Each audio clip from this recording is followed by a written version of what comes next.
My name is Inez Callahan. I'm 33 years old, and for the last 6 years, I've run a commercial equipment financing company that specializes in keeping struggling restaurants and food service operations from going under during cash flow crises.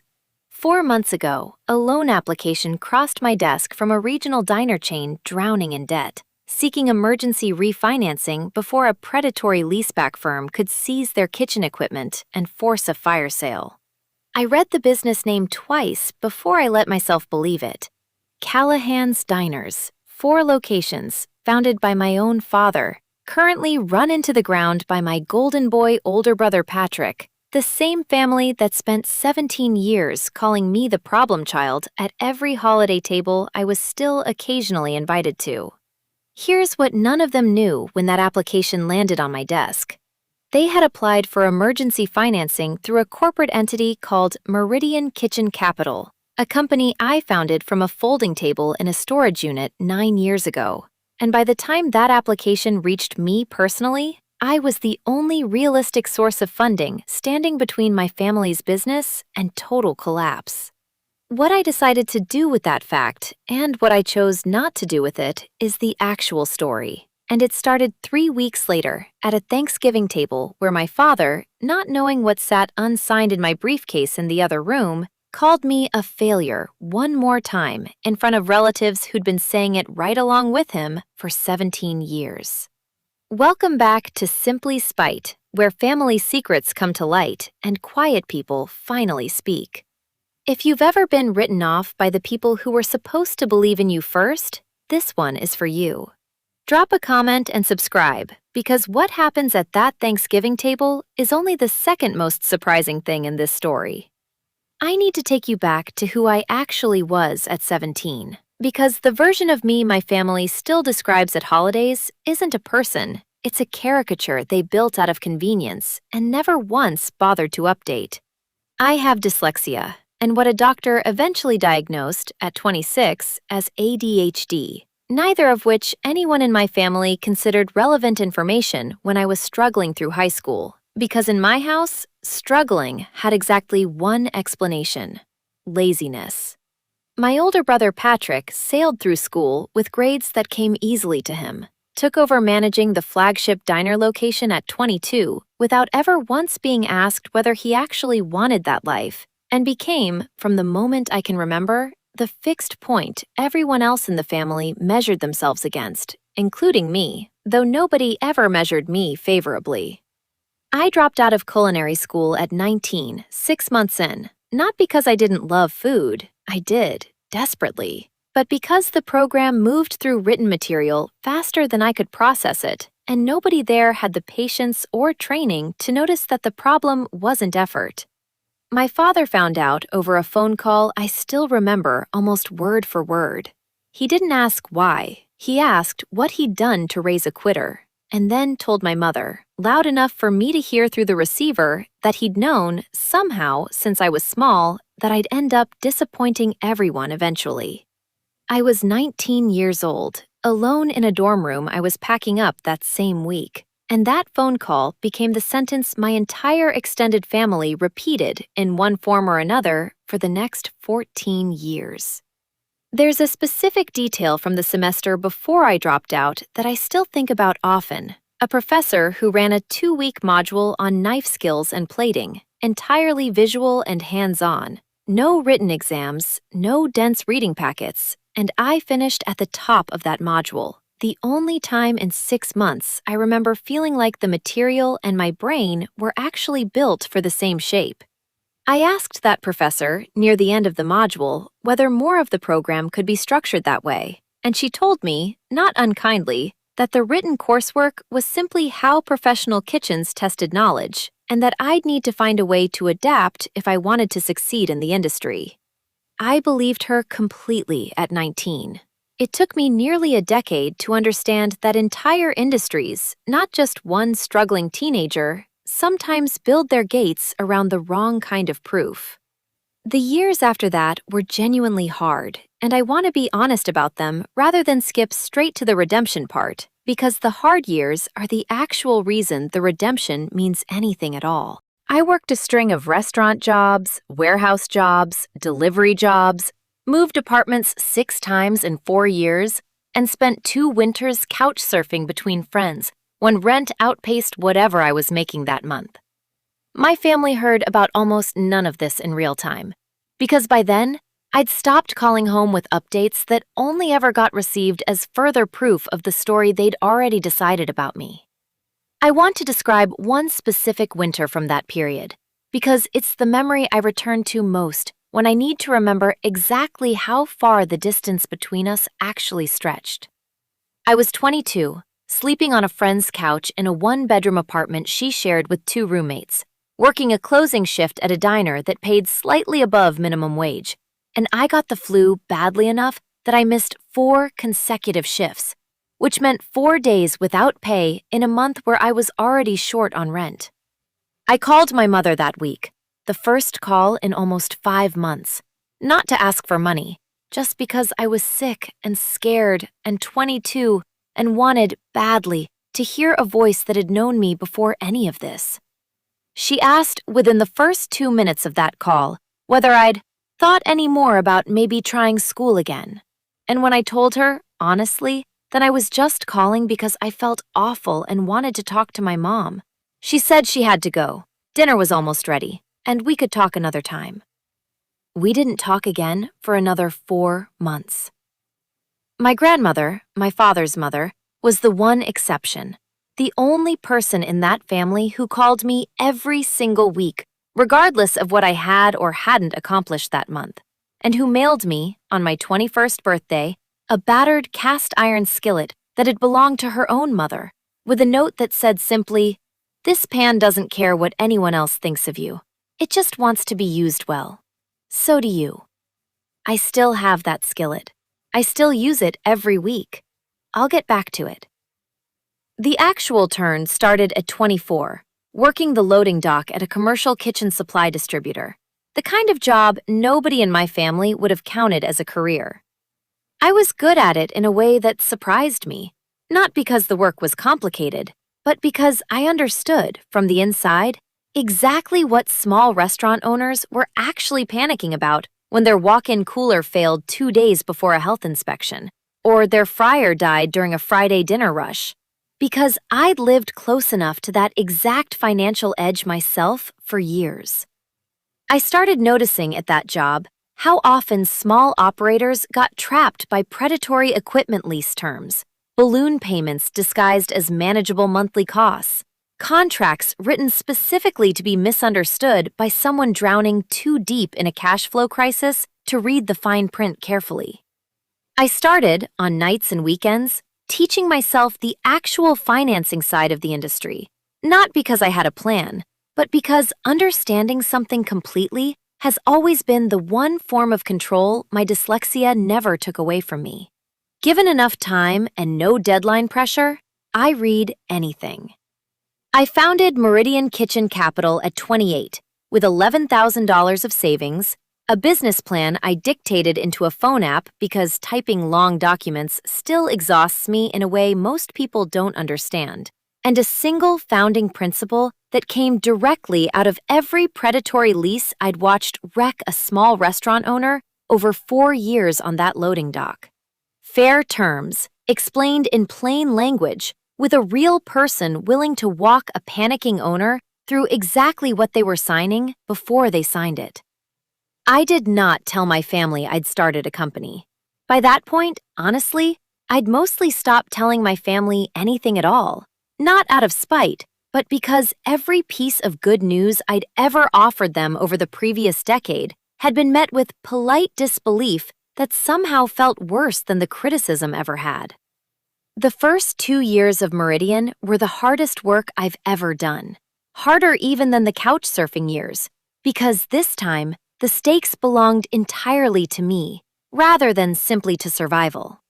I underwrote our first 11 loans myself, by hand, teaching myself contract law from library books and free legal clinics because I couldn't yet afford real counsel, and I nearly lost everything in year 2, when our third largest client, a barbecue chain in the next state over, defaulted anyway, despite every safeguard I'd built into the terms.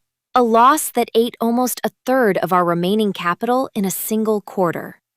I remember sitting in my apartment that month doing math on a legal pad. The same kind of math I now do professionally every single day. And calculating that I had roughly 4 months of runway left before I'd have to shut the company down and go back to warehouse work. I did not call my family during that stretch either. Not because I was too proud, but because I understood with total clarity by then that failing quietly, on my own, was still safer than failing in front of people who'd already decided the ending before I'd even started. I want to be fair, because fairness is something I've had to practice deliberately, given how little of it I received growing up. My father is not a cruel man in the cartoonish sense. He built Callahan's Diners from a single counter-service location in 1988 into a 4-location regional chain through genuine, relentless hard work. And he genuinely believes, I think, that the harshness he showed me was a version of preparing me for a world he assumed would be crueler to a daughter who struggled the way I did than it would ever be to a son who didn't. That belief doesn't make 17 years of being called a failure hurt any less. It just means the story is more complicated than a simple villain, which, if you've watched enough of these videos, you already know is usually true. Patrick took over day-to-day operations of the flagship location at 22 and was handed the other 3 locations gradually over the following decade. Each expansion celebrated at family gatherings with a specific kind of ceremony my accomplishments, when I eventually had any worth mentioning, never received.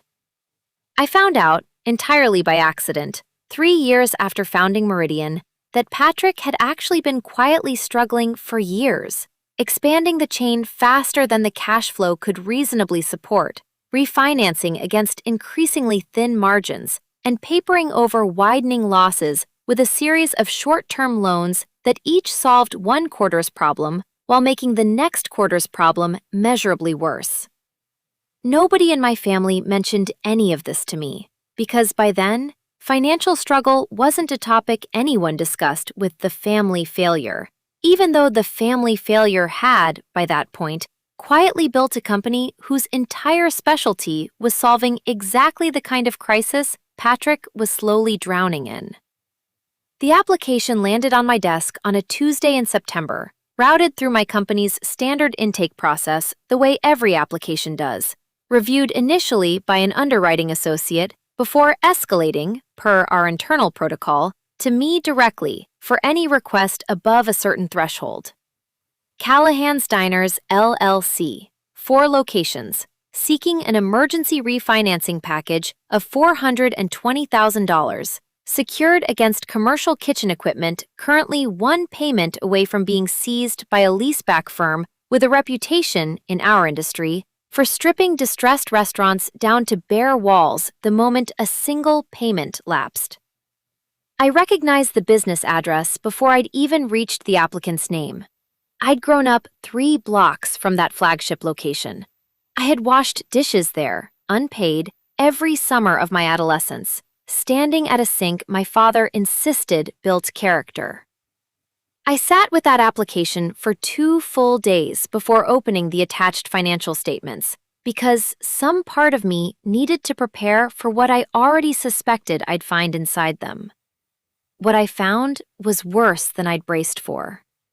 Patrick had, over the previous 18 months, taken out 3 separate short-term loans from increasingly desperate lenders, each one used partly to cover payroll and partly to make payments on the loan before it, a structure my underwriting team has a specific, unglamorous term for: a debt spiral.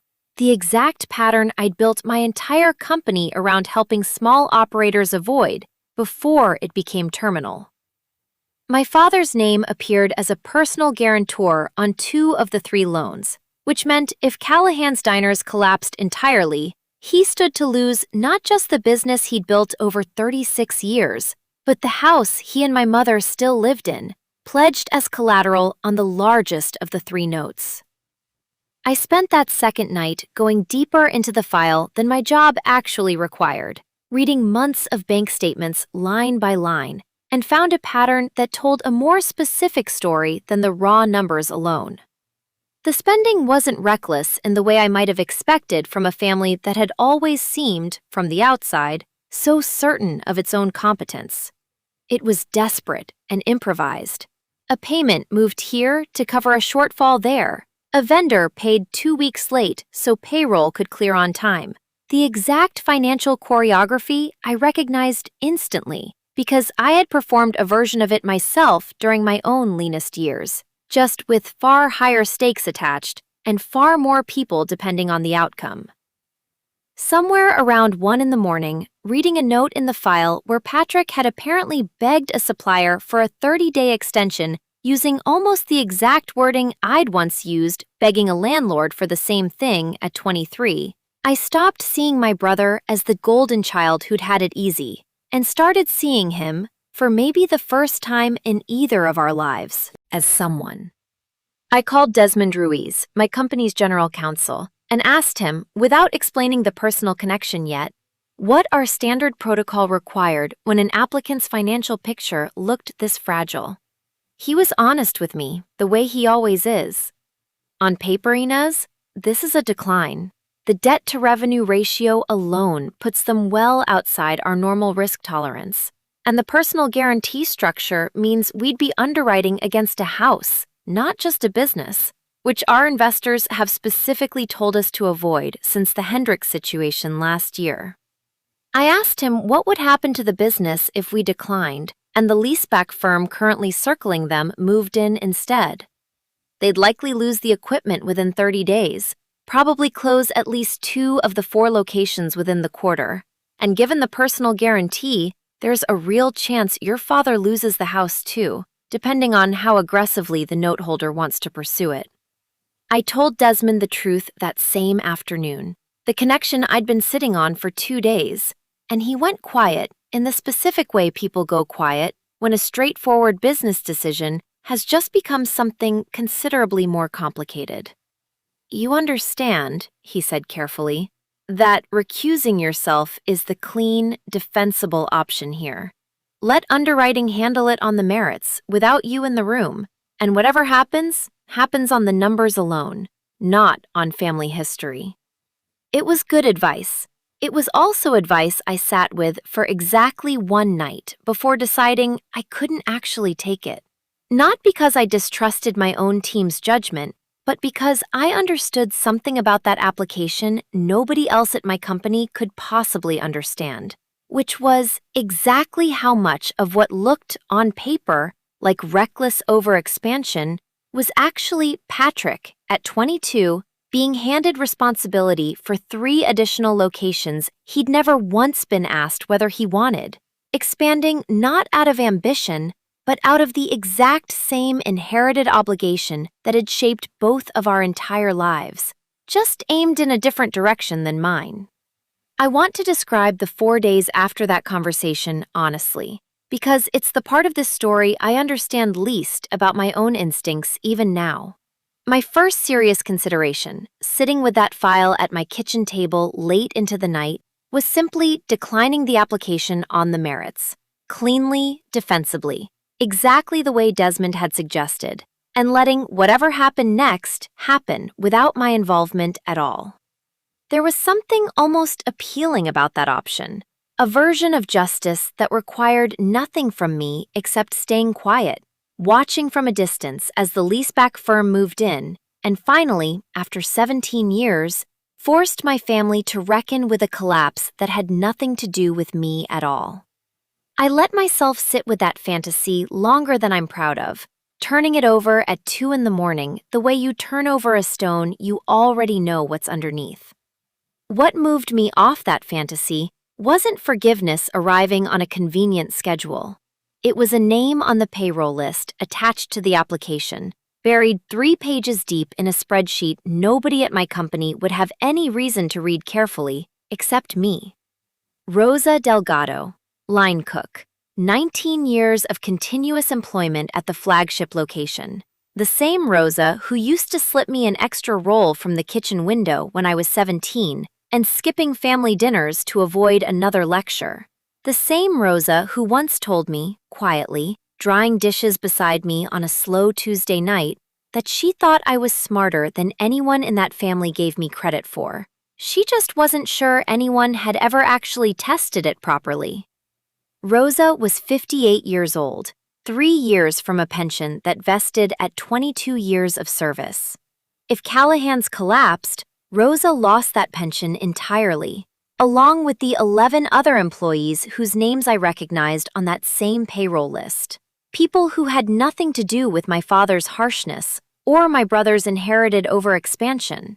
People who simply needed their next paycheck the way I had needed mine for most of my 20s. I approved the application through Meridian's standard process 4 days later, structured on genuinely fair terms, the exact terms we'd offer any qualifying applicant. Not favorable, not punitive, simply honest. With one addition Desmond and I built in specifically given the circumstances. A required quarterly financial review conducted by an independent consultant, standard for any client of Callahan's risk profile, but with a clause I insisted on personally, that the review process include operational recommendations Patrick would be required to implement, rather than simply receive as a suggestion. I was not interested in rescuing my family from consequences. I was interested in making sure the business and the 11 employees who depended on it actually survived long enough to have a fair shot at genuine recovery. The closing was scheduled to happen the way most of my company's closings happen, remotely, through a series of document exchanges and a single video call for final signatures, which meant, under ordinary circumstances, my family would likely never have learned the identity of Meridian's founder at all, since I operate the company under my legal married name professionally, a detail almost nobody in my birth family knows exists, given how little contact we've maintained. I want to be honest that some part of me had, without fully admitting it to myself, been planning to let it stay that way, closing the deal quietly, saving the business and the jobs, and simply never telling anyone in my family that I'd been the one behind it at all. That plan lasted until 3 weeks before the scheduled closing, when my mother called me, out of nowhere, the first call from her in almost a year, to invite me to Thanksgiving, framing it, the way these invitations always seem to get framed in families like mine, as an olive branch neither of us had actually negotiated the terms of. I said yes before I'd fully decided why, and I brought the closing folder with me in my briefcase, unsigned, telling myself it was simply because I had a call scheduled with Desmond that weekend and needed the documents nearby. Though I understand now, looking back, that some part of me already knew I wasn't going to let that closing happen without being in the room, without them finally understanding, in real time, on my terms, exactly who had walked back through that door. Thanksgiving at my parents' house happened the way it always happens. My mother's dining room crowded with aunts, uncles, and cousins who'd absorbed the same story about me that my parents had been telling for 17 years. Polite, distant, the specific kind of family warmth that keeps its distance from whichever member has been quietly designated the disappointment. I noticed, walking in, that my old chair, the one I'd sat in as a kid at the end of the table nearest the kitchen, had been replaced entirely by a small side table set up for one of the younger cousins, a detail so small I doubt anyone else in the room registered it, and yet it told me, more clearly than any conversation could have, exactly how permanently I'd been repositioned in that family's actual architecture. Not punished exactly, just quietly relocated to the edges. Patrick looked exhausted in a way I recognized instantly, the exact strained composure of a man trying to hold a collapsing structure together in front of relatives who had no idea how close to the edge everything actually was. He caught my eye twice during the meal, both times with something that looked almost like an apology forming behind it, though neither of us said anything yet.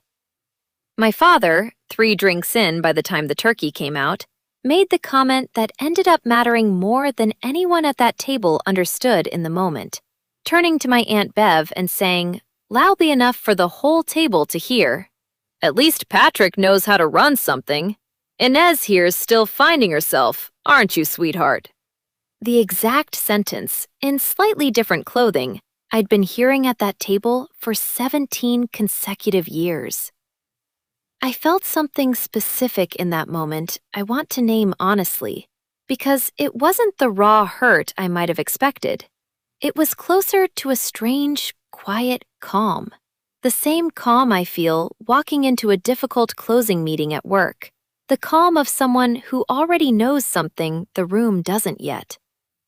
I looked at my briefcase, sitting against the wall by the coat closet, unopened, and felt, for the first time in 17 years, entirely unbothered by my father's verdict.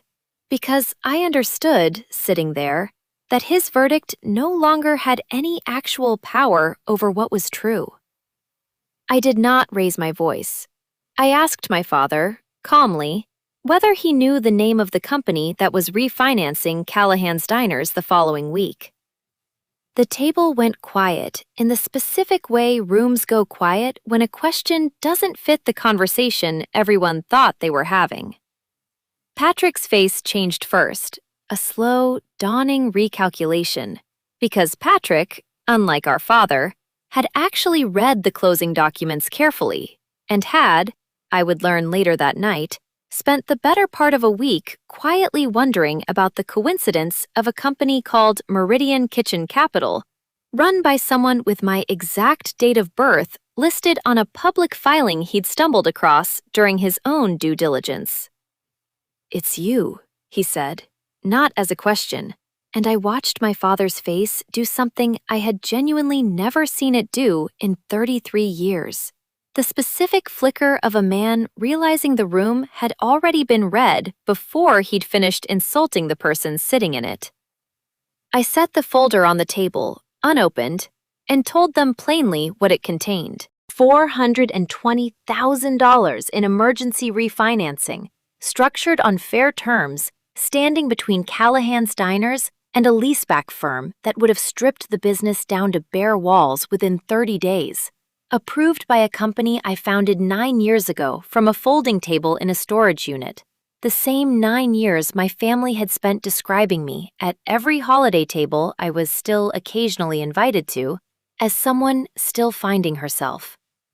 My father did not apologize that night, and I want to be honest that I didn't expect him to, because 17 years of a story that convenient doesn't dissolve in a single Thanksgiving revelation, no matter how dramatic the reveal.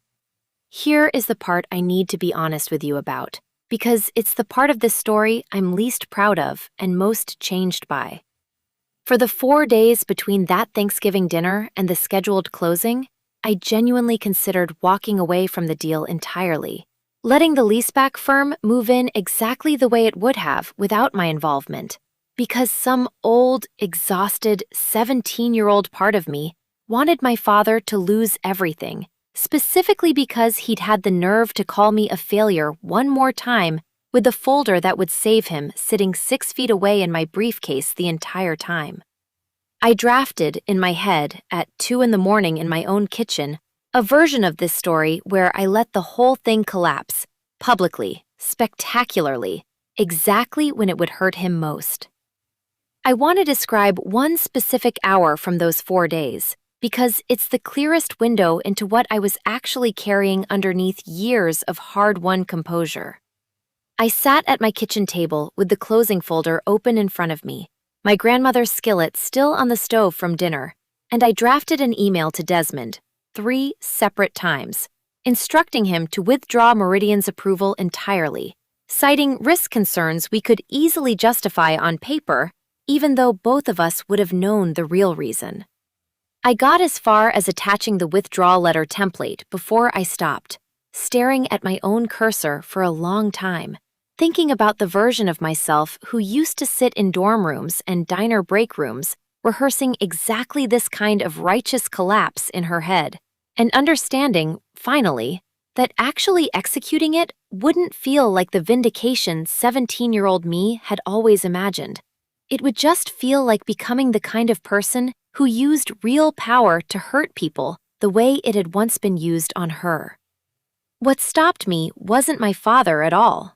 It was Rosa, who I called directly the day after Thanksgiving, mostly just to hear a friendly voice after that dinner, and who told me, without knowing anything yet about the folder or the reveal, that she'd overheard enough kitchen talk to know the restaurant was in real trouble, and that she was scared, at 58, 3 years from a pension she'd spent 19 years earning, about what happened to people like her when a family business like this one finally went under. I sat with that phone call for a long time after we hung up, and understood, with a clarity that had nothing to do with my father at all, that punishing him by letting the business collapse would punish 11 people who'd never once called me a failure far more than it would punish the one person who had.